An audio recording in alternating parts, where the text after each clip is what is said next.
বিশ্বনবী তাহাজ্জুদের সময় দাঁড়িয়ে যেতেন। ছোট্ট একটা ঘরে চাটাইয়ের উপরে বিশ্বনবী মা এসে শুতেন, গাদাগাদি করে জায়গা নাই। মাঝরাতে বিশ্বনবী তাহাজ্জুদের জন্য দাঁড়াতেন, আল্লাহু আকবার বলে দাঁড়িয়ে যেতেন, নামাজ শুরু করে দিতেন। বিশাল বড় সূরা পড়তেন, কেরাত পড়তেন, রুকু করতেন, কিন্তু সিজদার জায়গায় সিজদা দেওয়ার জায়গা নাই। সিজদার জায়গায় মা এসা পা বিছিয়ে শুয়ে আছে। বুখারীর বর্ণনা, বিশ্বনবী সিজদায় যে হাত দিয়ে মা এসার পায়ের মধ্যে চিমটি কাটতেন। মা এসা বুঝতে পারতেন বিশ্বনবী এখন সিজদায় যাবে, সুবহানাল্লাহ পড়েন। মা এসা বুঝতে পেরে পা দুইটা সরিয়ে নিতেন, বিশ্বনবী সিজদা দিতেন। সিজদা দিয়ে বিশ্বনবী যখন আবার দাঁড়িয়ে যেতেন, মা আয়েশা পা বিছিয়ে আবার শুয়ে পড়তেন। কি ইবাদত ছিল বিশ্বনবীর! হাত্তা তাতাওয়াররামু খাদামা। মা আয়েশা বলতেন বিশ্বনবী দাঁড়িয়ে থাকতে থাকতে এত সময় ধরে তাহাজ্জুদের সালাত পড়তেন, ওনার পা গুলো ফুলে এরকম টিউমারের মতো মোটা হয়ে যেত। সুবহানাল্লাহ পড়বেন না? দাঁড়িয়ে থাকতে থাকতে বিশ্বনবীর পা গুলো টিউমারের মতো মোটা হয়ে যেত। প্রথম রাকাতে বাকারা, আলে ইমরান পড়ে ফেলতেন, সুবহানাল্লাহ পড়েন। বিশ্বনবীর পা যেন ফেটে যাবে, এভাবে হাত বেঁধে দাঁড়িয়ে থাকতে থাকতে বিশ্বনবীর হাতগুলো বাঁকা হয়ে যেত, ব্যথা হয়ে যেত। বিশ্বনবী তখন হাত দুইটা ছেড়ে দিতেন। আবার যখন এনার্জি ফিরে পেতেন, যখন বিশ্বনবীর ভালো লাগতো, আবার হাত বাঁধতেন। পড়েন সুবহানাল্লাহ। তার মানে হাত ছেড়ে দিও নামাজ পড়া যায়, হাত ছেড়ে দিও। মালিকি মাযহাবের কিছু স্কলাররা ওনারা মত নিয়েছে, ওনাদের অনুসারীরা এরসাল করে। আমাদের দেশে কেউ বাদে এইভাবে, কেউ এইভাবে, কেউ এইভাবে। মালিকিরা বাদেই না, কেউ বাদবই না, কি করবি কর, আছে না নাই? আপনি যদি হজ করতে যান মক্কা মদিনায়, এই আমলগুলো দেখতে পারবেন। এটা সুন্নাত একটা আমল। হাত ছেড়ে দিলেও যেখানে সালাত হয়ে যায় ওই জায়গায় কই বাঁধবে, এই নিয়ে কিলাকিলি আছে না নাই? উপরে না নিচে, আমিন জোরে না আসতে, আছে না নাই? বিশ্বনবী লম্বা সময় দাঁড়িয়ে তাহাজ্জুদ পড়তেন। তাহাজ্জুদ পড়লে আপনার মর্যাদা বাড়ায় দিবে কে? সাইয়েদনা জিবরাইল বললেন, ইন্না শারাফাল মুমিন ফি কিয়ামিল লাইল। বিশ্বনবী বললেন, জিবরাইল এসে আমাকে বলে গিয়েছে মুমিনের মর্যাদা তাহাজ্জুদের নামাজের ভেতর। সুবহানাল্লাহ পড়েন। তাহাজ্জুদের নামাজ পড়লে মর্যাদা বাড়ায় দেয় কে? 2 নাম্বার কুরবাতুন ইলাল্লাহ। তাহাজ্জুদের নামাজ পড়লে আল্লাহর সাথে নৈকট্য বাড়িয়ে দেয় কে? আল্লাহর সাথে কানেক্টিভিটি আপনার বেড়ে যাবে। আমাদের দুনিয়াতে সব জায়গায় কানেক্টিভিটি আছে। এমপির সাথে হাত আছে, চেয়ারম্যানের সাথে হাত আছে, ওই এসআই এর সাথে হাত আছে, পুলিশের আইজির সাথে হাত আছে, কিন্তু আল্লাহর সাথে হাতটা নাই। কথা কন। আসল জায়গায় কানেকশন লাগানো দরকার। চিল্লায় বলেন ঠিক কি না? মান লাহুল মাওলা ফালাহুল কুল্লু। যে ব্যক্তি আল্লাহর হয়ে যায়, গোটা বিশ্ব তার হয়ে যায়। যে সব জায়গায় যে ধর্ণা দেয়, আল্লাহর কাছে ধর্ণা দেয় না, তার কোনো মর্যাদা নাই। আর যে ব্যক্তি সব দিক থেকে মুখ ফিরিয়ে আল্লাহর কাছে যায়, গোটা বিশ্বের সবাই তার দিকে তাকিয়ে থাকে। এজন্য সম্পর্কটা লাগাইতে হবে কোন জায়গায়? তার মানে তাহাজ্জুদ পড়লে মর্যাদা বেড়ে যায়, আল্লাহর সাথে সম্পর্ক বেড়ে যায়। বিশ্বনবী বললেন, মানহাতুনা আনিল ইসিম। তাহাজ্জুদের নামাজ পড়লে, তাহাজ্জুদের নামাজ আপনারে পাপ কাজ থেকে বাধা দিবে। সুবহানাল্লাহ পড়েন। তাহাজ্জুদ যারা পড়ে এরা পাপ কাজ করে না। চিল্লায় এখন ঠিক কি না?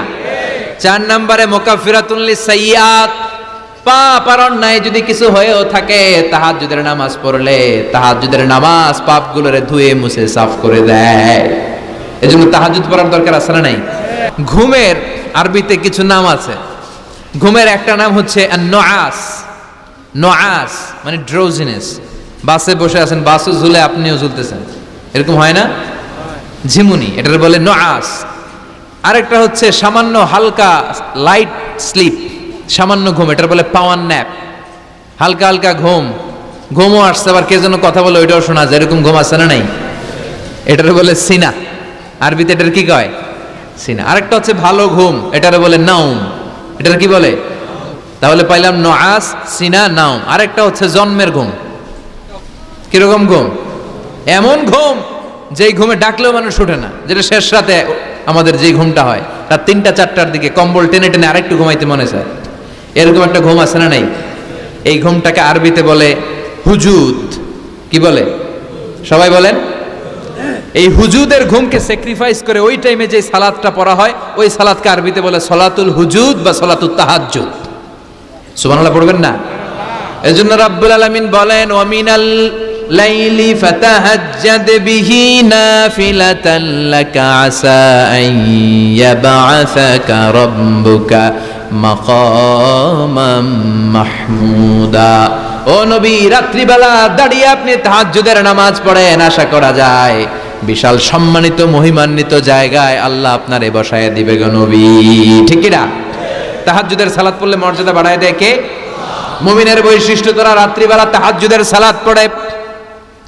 ইমানদারদের বৈশিষ্ট্য, তারা হলো ফুরসান আন-নাহার রুহবান আল-লাইল। রাত্রিবেলা তাহাজ্জুদের যায় নামাজে কান্নার ঝড় তোলে, দিনের বেলায় ঘোড়া হাঁকিয়ে জিহাদের ময়দানে জিহাদ করে। ঠিক কি না? দিনের বেলায় চলবে কি? জিহাদ। এজন্য বিশ্বনবীর প্রথম প্রশিক্ষণ নিতে বললেন আল্লাহ, কুমিল লাইলা ইল্লা কালিলা। ও নবী, বিশাল মিশন নিয়ে দুনিয়ার বুকে আপনি এসেছেন গো নবী। প্রথম প্রশিক্ষণ যেটা নিবেন, রাত্রিবেলায় দাঁড়িয়ে দাঁড়িয়ে তাহাজ্জুদের প্রশিক্ষণ। বিশ্বনবীর আদেশ করলেন কে? কিসের আদেশ? সবাই কোন? আরো জোরে। ওই মুহূর্তটা তাহাজ্জুদের সময়টা এমন সময়, ইয়ানজিলু রাব্বুনা ইলা সামাইদ দুনিয়া, রব্বুল আলামিন আরশের উপর থেকে দুনিয়ার আকাশে নেমে আসে। নেমে আসে মানে বিশেষ একটা মনোযোগ দেয়, আর দুনিয়াবাসীরা ডেকে ডেকে বলে, গোলাম আলা মিন মুস্তাগফিরিনা গফির আলা। কার ক্ষমা লাগবে ক্ষমা চাও, সব গুনাহ আমি ক্ষমা করে দেব। আলা মিন মুস্তারজিকিন আরজুকালা, কার কি লাগবে আমার কাছে চাও, সব আমি দিয়ে দেব। আল্লাহু আকবার। আলা মিন মুস্তাকসিন আকসুলা, যার জামা দরকার জামা চাও, জামা দেব। ক্ষমতা দরকার ক্ষমতা চাও, ক্ষমতা দেব। নেককার স্ত্রী দরকার, নেককার সন্তান দরকার, সন্তান চাও, সন্তান দেব। সব দেয়ার মালিক কে? কেউ যেটা পারে না পারে কে? কেউ যেটা দেয় না দেয় কে? কেউ যেটা বোঝে না বোঝে কে? আল্লাহ শেষ রাতে আম করে ডাকে, দেওয়ার জন্য ডাকে, কিন্তু চাওয়ার সময় আমাদের নাই। উনি দেওয়ার জন্য প্রস্তুত, কিন্তু এটা তো নেওয়ার লোক লাগবে। কথা কন।